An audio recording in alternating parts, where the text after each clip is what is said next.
ہم دیکھیں عید کا موقع خوشی کا موقع ہے، عید کا موقع خوشی کا موقع، اور نمازوں میں ایک ایک مرتبہ اللہ اکبر کہتے ہیں، لیکن عید کی نماز میں اللہ تعالیٰ نے 6 تکبیریں زیادہ رکھی ہیں، 6 مرتبہ اللہ اکبر زیادہ کہتے ہیں۔ پہلی تکبیر کے بعد ثنا پڑھتے ہیں، سبحانک اللہم و بحمدک و تبارک اسمک و تعالی جدک و لا الہ غیرک۔ ہم پھر قرات پڑھنے سے پہلے ہے سورہ امام صاحب سورہ فاتحہ پڑھنے سے پہلے 3 مرتبہ کہتے ہیں اللہ اکبر اللہ اکبر اللہ اکبر۔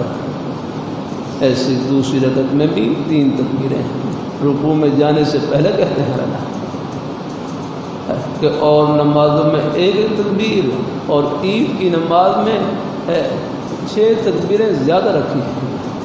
ہمارے حرم مفتی عبدالشکور ترمذی رحمۃ اللہ علیہ فرمائے لگے یہ عید کی نماز میں 6 تکبیریں زیادہ رکھی ہیں، یہ اللہ تعالیٰ اس طرف توجہ دلا رہے ہیں کہ مجھے خوشی کے موقع پر اور زیادہ یاد کیا کرو، کہ مجھے خوشی کے موقع پر اور زیادہ یاد کیا کرو۔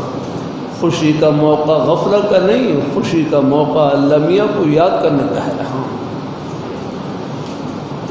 اللہ تعالیٰ اپنی مہربانی فرمائے، اللہ اپنی بارگاہ میں ہم اپنی خوشی میں بھی اللہ تعالیٰ کو خوش کریں، اپنی غمی میں بھی اللہ تعالیٰ کو خوش کریں، جو اللہ تعالیٰ کا حکم متوجہ ہے بس اس کے اوپر عمل کریں۔